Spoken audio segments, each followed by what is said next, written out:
Hello students, अपनी पिछली video में मैंने आपको समझाया था कि जितने भी अम्ल हैं आपने जिनके बारे में पढ़ा है इस चैप्टर में अभी तक, या आपने इससे पहले 9th क्लास तक सीखा है, हाइड्रोक्लोरिक अम्ल, सल्फ्यूरिक अम्ल, नाइट्रिक अम्ल, उन सब में क्या समानता है, और जितने भी क्षारक हैं sodium hydroxide, potassium hydroxide, magnesium hydroxide और भी बहुत से, उन सब में क्या समानता है।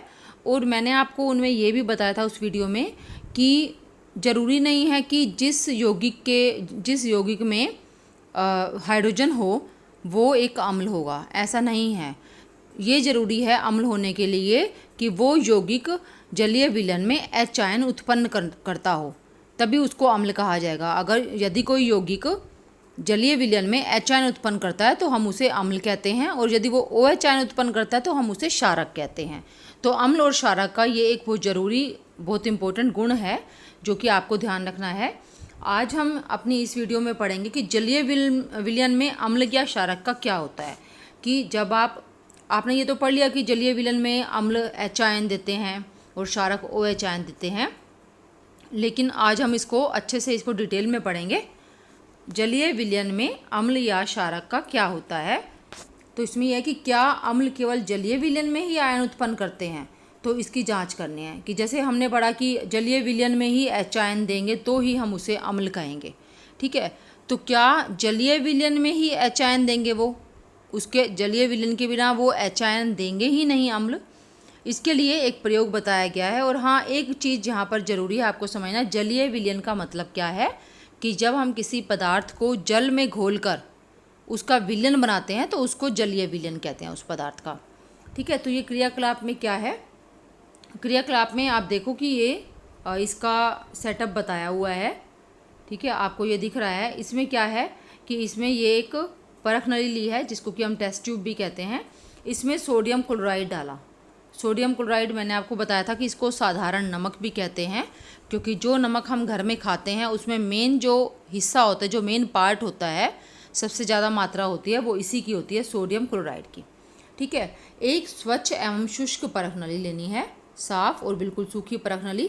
उसमें लगभग 1 ग्राम ठोस सोडियम क्लोराइड लेना है, ठीक है। ठोस सोडियम क्लोराइड ठोस अवस्था में होना चाहिए, वो पाउडर होना चाहिए। और इस तरह से हमने उसको परख नली में डालना है, जैसे ये दिखाई हुई है। उसमें सोडियम क्लोराइड डाल दिया और हमने इस परख नली को इससे चिमटी से पकड़ना है। चिमटी से क्यों पकड़ना है, क्योंकि इसके अंदर कई बार जब परख नली के अंदर हम जब दो पदार्थों को मिलाते हैं तो अभिक्रिया ऐसी होती है कि उसमें ऊष्मा निकलती है, और ऊष्मा निकलने से परख नली गर्म हो जाती है, तो हमारे हाथों से परख नली गर्म होने के कारण छूट सकती है, ठीक है। इसलिए हम उसको चिमटी से पकड़ते हैं। तो चिमटी से हमने उसको पकड़ना है और एक ड्रॉपर की सहायता से हमने सल्फ्यूरिक अम्ल डालना है। यह आपको दिखाया भी हुआ है, ड्रॉपर सल्फ्यूरिक अम्ल से भरा हुआ। तो हम ड्रॉपर की सहायता से इसमें सल्फ्यूरिक अम्ल डालते हैं। परख नली में आपने क्या किया, आपने एक स्वच्छ और शुष्क परख नली ली, उसमें लगभग 1 ग्राम ठोस सोडियम क्लोराइड डाला और उसमें कुछ मात्रा में सांद्र सल्फ्यूरिक अम्ल डाला, ठीक है। सांद्र सल्फ्यूरिक अम्ल मैं पहले भी बता चुकी हूँ, जिसमें जल की मात्रा कम होती है, सल्फ्यूरिक अम्ल ज़्यादा होता है। सांद्र सल्फ्यूरिक अम्ल जिसका फॉर्मूला ये है H2SO4, वो डाला। तो जैसे हम ये डालेंगे ना तो हम देखेंगे कि इसमें से कुछ बुलबुले से निकलेंगे, और जैसे भाप सी होती है ना उस तरह से आपको निकलती हुई दिखाई देगी, ठीक है। ये कह रहा है कि आपने क्या परीक्षण किया, क्या निकास नली से कोई गैस बाहर आ रही है। अब ये निकास नली क्या है, निकास नली ये है, ये जो आपको नली दिखाई है ये निकास नली है। ये कोर्क है रबड़ का, इसके अंदर ये नली फिट की हुई है, ठीक है। तो निकास नली में से आपको धुआं सा निकलता हुआ दिखाई देगा, और वो धुआं क्यों आ रहा है, क्योंकि इस परख नली के अंदर यहाँ पर सोडियम क्लोराइड और सल्फ्यूरिक अम्ल के बीच में क्रिया हो रही है, अभिक्रिया हो रही है, जिस अभिक्रिया के कारण गैस बनती है कोई, और वो गैस इस निकास नली से बाहर निकलती है। अब हमने क्या करना है, हमने जो है ना लिटमस पत्र लेना है, नीला लिटमस पत्र, ठीक है। आप लाल भी ले सकते हो, दोनों ही ले सकते हो, लेकिन हमने दोनों लिटमस पत्र एक एक तो सूखा लेना है बिल्कुल, जैसा कि मैंने आपको एक प्रयोग में दिखाया भी था, सूखा। और दूसरा हमने क्या करना है, एक एक हमने नीला और लाल लिटमस पत्र ऐसा लेना है जिसके ऊपर हमने 1-2 बूंदे पानी की डाल देनी है, उसको थोड़ा गीला कर देना है, ठीक है। तो एक हमने सूखा लिटमस पत्र बिल्कुल, और एक हमने थोड़ा सा गीला, जो पानी से गीला किया हुआ और जल से गीला किया हुआ, वो लिटमस पत्र लेना है। तो आप जब इसके सामने लाल लिटमस पत्र करोगे सूखा, चाहे गीला, तो उसके रंग में कोई परिवर्तन नहीं होगा। ठीक है, हमने लाल का देख लिया। अब हम नीला लिटमस पत्र लेंगे। तो एक पहले हम लेंगे सूखा लिटमस पत्र, सूखा नीला लिटमस पत्र। ठीक है, यहाँ आपको दिखा भी रखा है, ये नीले रंग का दिखाया हुआ है। तो पहले हम यहाँ लिखे है आर्द्र, आर्द्र का मतलब होता है गीला। तो हम एक बार गीला लेंगे, एक बार सूखा लेंगे। तो जैसे मान लो हमने पहले सूखा लिटमस पत्र ले लिया नीले रंग वाला, तो वो जो गैस निकल रही थी ना उसमें से, उसके सामने हमने वो लिटमस पत्र कर दिया, तो वो गैस उस लिटमस पत्र पर पड़ी, लेकिन लिटमस पत्र के रंग में कोई परिवर्तन नहीं हुआ। वो लिटमस पत्र जैसे लाल लिटमस पत्र के रंग में परिवर्तन नहीं हुआ था, सूखे नीले लिटमस पत्र के रंग में भी कोई परिवर्तन नहीं हुआ। तो अब हम क्या करेंगे, अब हम जो हमने गीला लिया था ना नीला लिटमस पत्र, उस पर पानी की कुछ बूंदें डाली थी, अब हम वो लेके आएंगे और वो हम उस गैस के सामने करेंगे। तो आप देखोगे कि वो जो नीला लिटमस पत्र जहाँ पर गीला था वो उसका रंग लाल हो गया है। ठीक है, तो इसका क्या मतलब है कि जो गैस निकल रही है वो एक अम्लीय गैस है। ठीक है, वो कोई अम्ल है जो गैस के रूप में बाहर आ रहा है। लेकिन वो अगर अम्ल है तो उसने सूखे लिटमस पत्र को लाल क्यों नहीं किया? सूखा नीला लिटमस पत्र जो हमने लिया था उसको लाल क्यों नहीं किया? लाल को ही उसने गीले लिटमस पत्र को ही लाल क्यों किया? ठीक है, तो वो अब हम समझते हैं। तो ये आपका क्रियाकलाप था, आप इसको अच्छे से पढ़ना। ठीक है, परख नली में कुछ सांद्र सल्फ्यूरिक अम्ल डालना है, फिर उसमें अभिक्रिया होगी और गैस बाहर निकलेगी, और ये जो गैस इस तरह से निकलेगी उसको सूखे और गीले नीले लिटमस पत्र द्वारा उसकी जांच करनी है। तो आप ये ध्यान रखना कि यहाँ सूखा और गीला, नम मतलब गीला, नीला लिटमस पत्र दिया है, तो मैंने आपको लाल का भी बताया है, ताकि आपको पता चल जाए कि हम सूखा नीला क्यों ले रहे हैं, हम लाल क्यों नहीं ले रहे। ठीक है, तो लाल भी ले सकते हो आप, दोनों ही लेना पड़ेंगे। लेकिन तो लाल के रंग में चाहे सूखा था चाहे गीला था कोई परिवर्तन नहीं होगा, लेकिन जो गीला नीला लिटमस पत्र था वो लाल हो जाएगा। ठीक है, तो इसके बाद तो इस प्रयोग से क्या स्पष्ट हुआ कि जल की उपस्थिति में ही HCl में हाइड्रोजन आयन उत्पन्न होते हैं। तो वो जो गैस यहाँ पर निकल रही थी ना, वो गैस थी हाइड्रोक्लोरिक एसिड, जो होता है ना हमारा हाइड्रोक्लोरिक एसिड, वो गैस के रूप में बाहर निकल रहा था। ठीक है, तो अगर हम इसकी अभिक्रिया लिखें तो अभिक्रिया क्या हो रही थी, हमने परख नली में क्या लिया था, सोडियम क्लोराइड, और हमने उसमें कुछ बूंदें डाली सल्फ्यूरिक अम्ल की। तो इनके बीच में आपस में अभिक्रिया हुई और अभिक्रिया में HCl बना और साथ में बना सोडियम सल्फेट। ठीक है, जो ये HCl है ये तो गैस के रूप में बाहर आएगा, इसको मैंने ब्रैकेट में G लिख दिया, G का मतलब है गैस। ठीक है, सोडियम क्लोराइड हमने ठोस लिया था तो मैं इसको S से लिख रही हूँ, सॉलिड। सल्फ्यूरिक अम्ल हमने, इसका सल्फ्यूरिक अम्ल जो है वो सांद्र सल्फ्यूरिक अम्ल था और ये लिक्विड फॉर्म में था, यानी कि द्रव के रूप में था।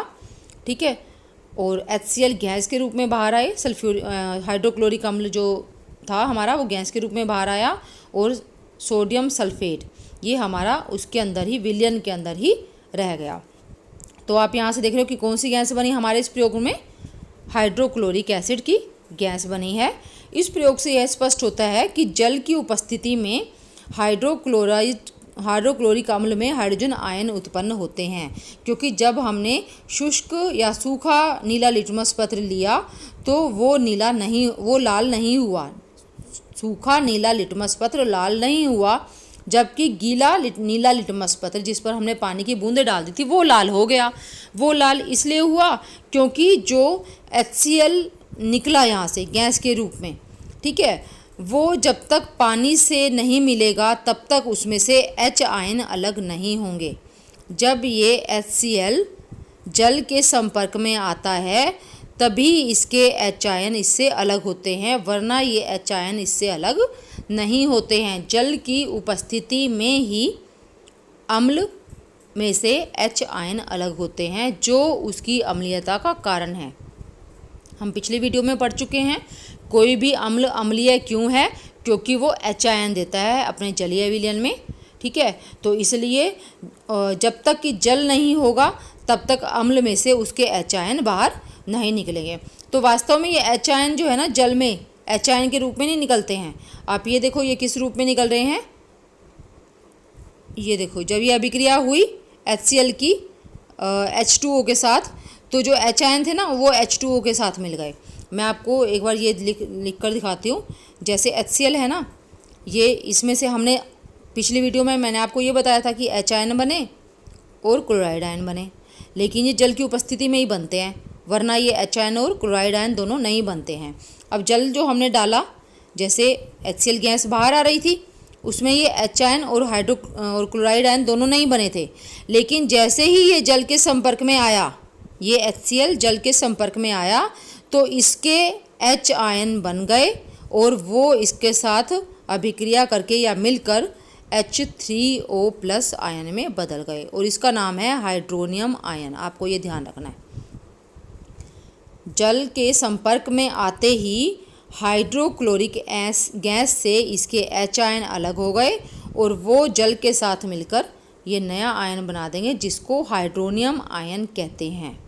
ठीक है, ये है H आयन और ये है हाइड्रोनियम आयन। समझ गए आप? तो आप यहाँ पे H2O में H ऐड करो, क्या हो जाएगा H2O, उसमें H जोड़ दिया तो H3O हो गया और जो इसका प्लस का साइन था वो यहाँ पर ऊपर आ जाएगा।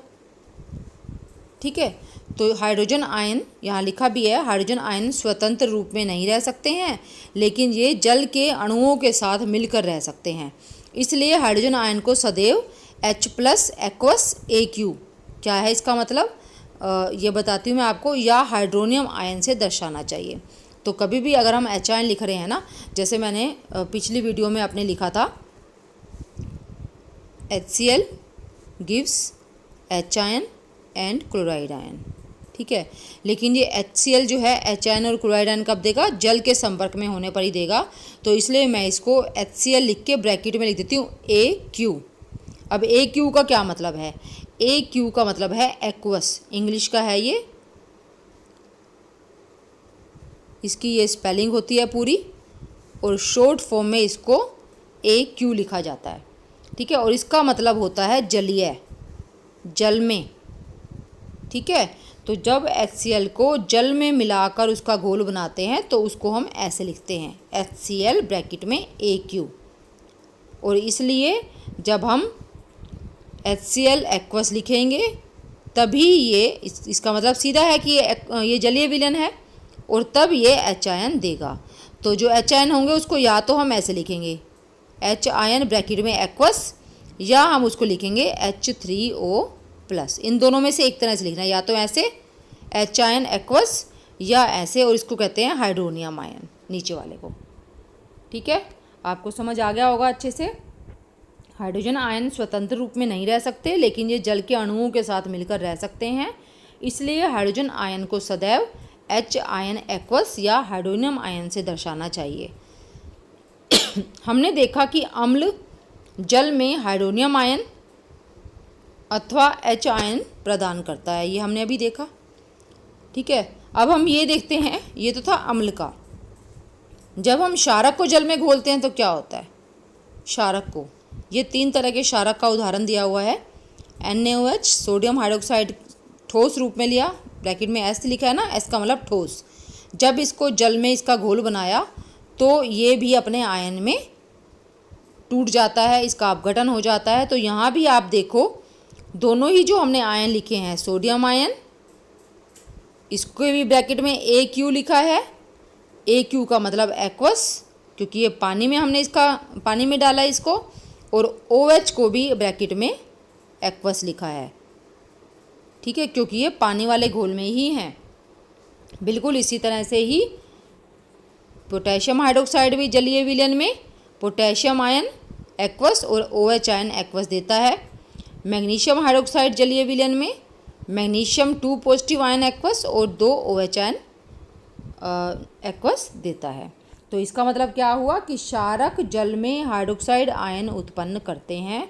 ठीक है, और ये आपको ये 2 चीज़ें याद रखनी है कि अम्ल जल में हाइड्रोनियम आयन या H आयन प्रदान करता है और क्षारक जल में हाइड्रोक्साइड आयन उत्पन्न करते हैं। समझ गए आप? अम्ल जल में ही देंगे ये H आयन और क्षारक भी जल में ही देंगे H आयन। ठीक है, OH आयन, सॉरी, क्षारक OH आयन देंगे। और जल में घुलनशील क्षारक को क्षार कहते हैं। आपने ये चीज़ ध्यान रखनी है, बहुत इंपॉर्टेंट है ये पॉइंट याद रखना। आप अब तक क्षारक पढ़ते आ रहे हो। हमारे चैप्टर का नाम भी है अम्ल, क्षारक एवं लवण। तो क्षारक जिसमें OH होता है वो सभी क्षारक हैं, लेकिन जो क्षारक जल में घुल जाए उसको क्षार कहते हैं।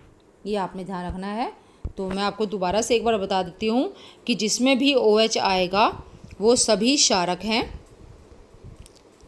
लेकिन जो क्षारक जल में घुल जाए, जल में घुलनशील क्षारक, जो क्षारक जल में घुलनशील है उसे क्षार कहते हैं।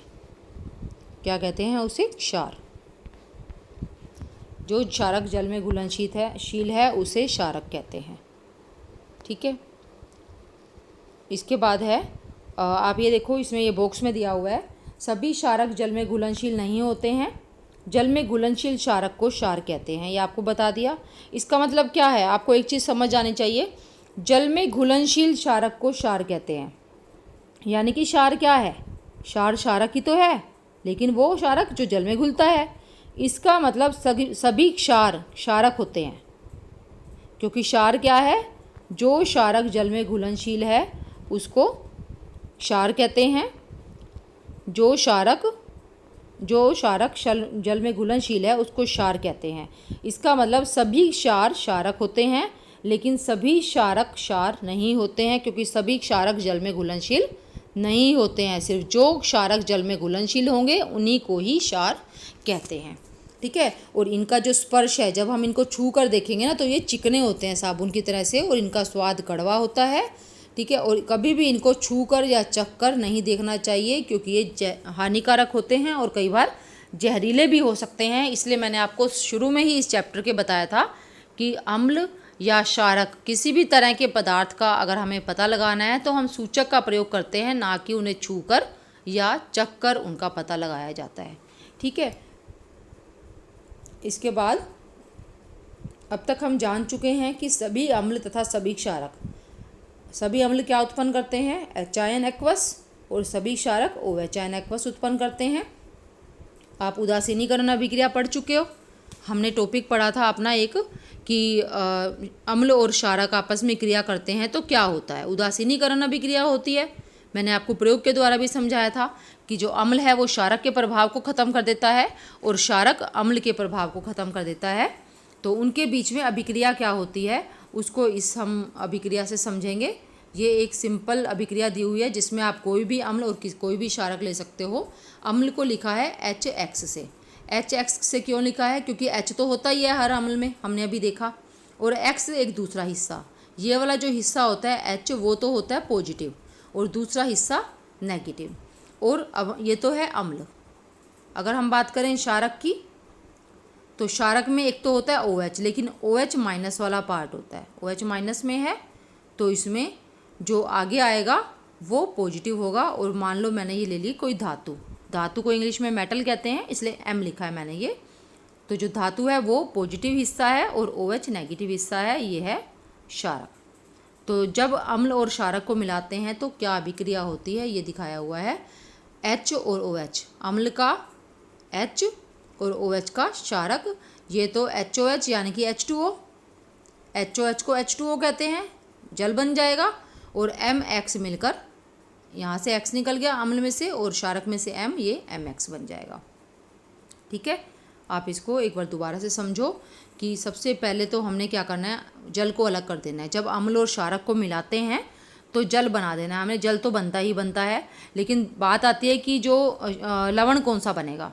हमने पढ़ा उदासीनीकरण अभिक्रिया में अम्ल और क्षारक मिलकर लवण और जल बनाते हैं। तो इसलिए जब भी अम्ल और क्षारक की अभिक्रिया होगी तो जल तो बनेगा ही बनेगा। तो जल कैसे बनेगा? अम्ल से H लेकर और क्षारक से OH लेकर। अम्ल का हिस्सा बच गया X वाला जो कि नेगेटिव होता है, और क्षारक का बच गया M वाला जो कि पॉजिटिव होता है। तो जब भी फॉर्मूला लिखते हैं तो पॉजिटिव वाले हिस्से को पहले लिखते हैं और नेगेटिव वाले को बाद में लिखते हैं, इसलिए ये लवण है। आपको मैंने बता दिया अम्ल का भी, क्षारक का भी और लवण का भी। और जब भी फॉर्मूला लिखते हैं हमेशा पॉजिटिव पार्ट पहले लिखा जाता है, ये आपने 9th में सीखा था। ठीक है।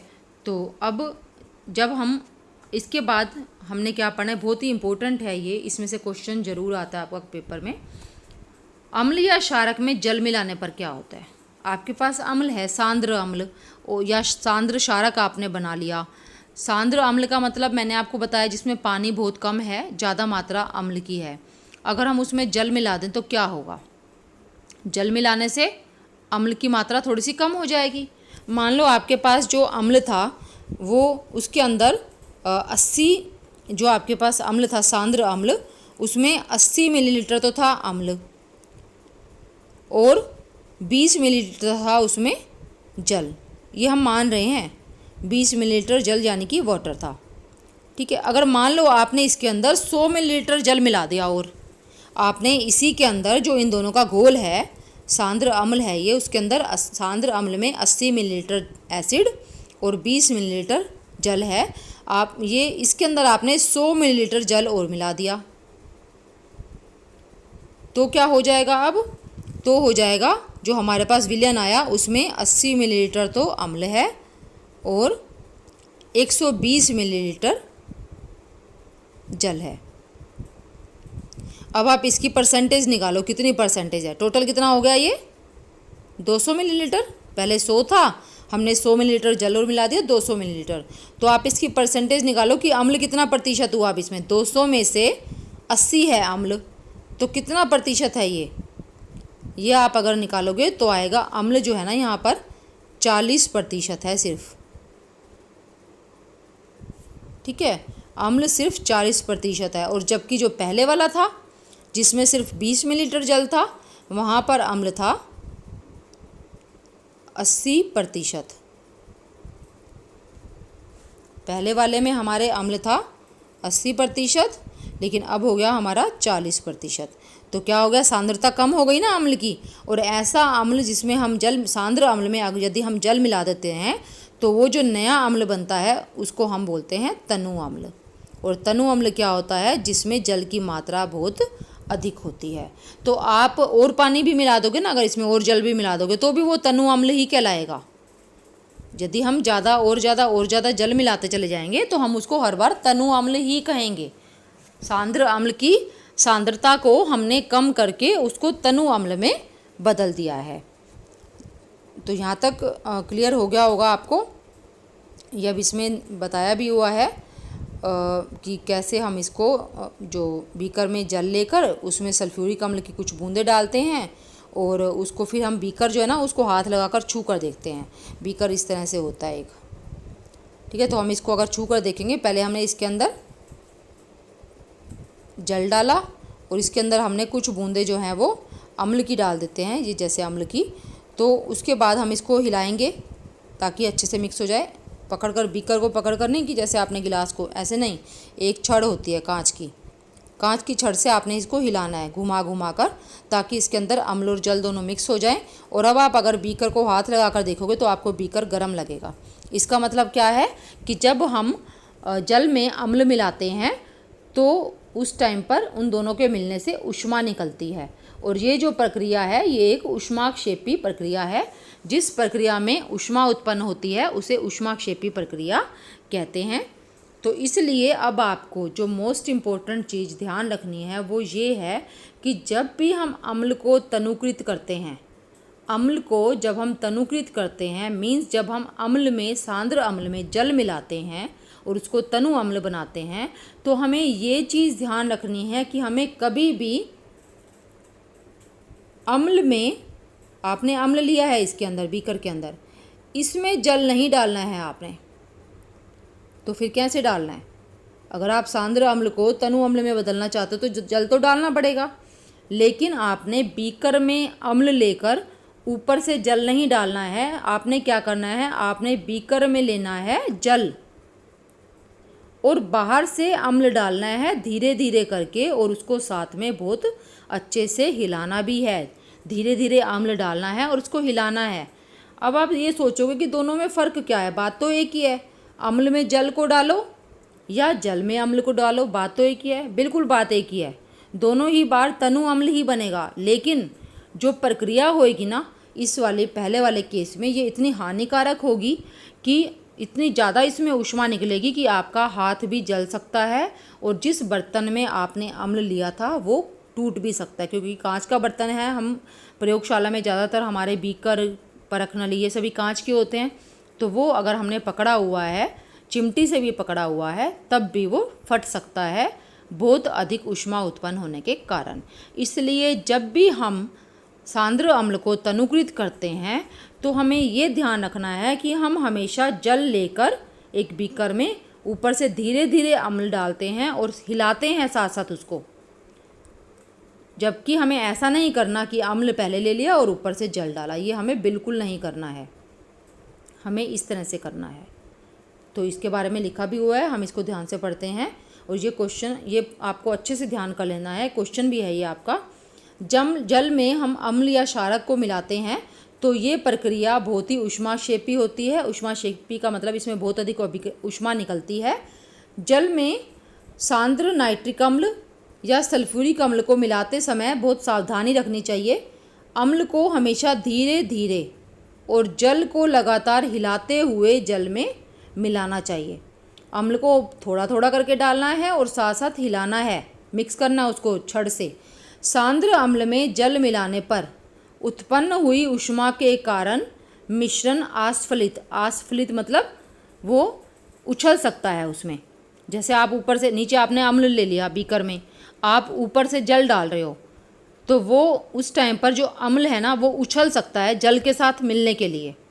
आप ऊपर से, जैसे आपने सुना है ना कि अगर आप गीले हाथों से बिजली को छूते हो, बिजली के किसी उपकरण को छूते हो या तार को छूते हो तो आपको झटका लग सकता है ना। आपका हाथ अगर टच भी नहीं किया ना बिजली के तार पे कई बार, तो भी आपको झटका लग जाता है। हल्की सी दूर रह जाएगा ना, अगर 1 मिलीमीटर या 2 मिलीमीटर भी, तो भी झटका कई बार लग जाता है। ठीक है, तो यहाँ पर ऐसे ही है कि अगर जब आप ऊपर से जल को डाल रहे हो तो नीचे जो जल अम्ल है आपने लिया बीकर में, वो जल से अभिक्रिया करने के लिए, जल से मिलने के लिए एकदम से उछल कर बाहर आ सकता है, जिससे अम्ल है, अम्ल से तो हाथ जलेगा ही, आपका हाथ जल सकता है। और जो ऊष्मा उत्पन्न होगी, इतनी ज़्यादा ऊष्मा उत्पन्न होगी तो जिससे वो बीकर जिसमें आपने अम्ल लिया था वो टूट भी सकता है, तो उससे और ज़्यादा नुकसान होगा। वो अगर टूट गया तो भी छींटे आपके ऊपर आकर पड़ेंगे। इसलिए हमेशा ये ध्यान रखना है कि अम्ल को तनुकृत करते समय जल में अम्ल को मिलाना है, ना कि अम्ल में जल को, क्योंकि सांद्र अम्ल में जल मिलाने पर उत्पन्न हुई ऊष्मा के कारण मिश्रण उछल कर बाहर आ सकता है। अगर आपको ये वर्ड याद ना रहे तो आप उछल कर लिख सकते हो, और आप जल सकते हैं। और साथ ही बहुत अधिक तापमान होने के कारण उपयोग किया जा रहा कांच का पात्र या कांच का बर्तन या बीकर भी टूट सकता है। इसलिए आपको ये ध्यान रखना है। ठीक है, और एक चीज़ इसमें इम्पोर्टेंट है और वो ये है कि जल में अम्ल या क्षारक मिलाने पर, जब भी हम जल में अम्ल या क्षारक, चाहे हम अम्ल को तनुकृत कर रहे हैं चाहे हम क्षारक को तनुकृत कर रहे हैं, तो जो H आयन था या हाइड्रोनियम आयन, अम्ल में हाइड्रोनियम आयन होता है और क्षारक में OH आयन होता है, तो इनकी जो प्रति इकाई आयतन में कमी आ जाती है। प्रति इकाई आयतन में कमी कैसे आई? जैसे मैंने आपको बताया ना कि पहले आपने 80 मिलीलीटर एसिड लिया था, ठीक है, और टोटल जो सॉल्यूशन, टोटल जो विलयन था ना वो था 100 मिलीलीटर, क्योंकि उसमें 20 मिलीलीटर हमने जल डाला हुआ था।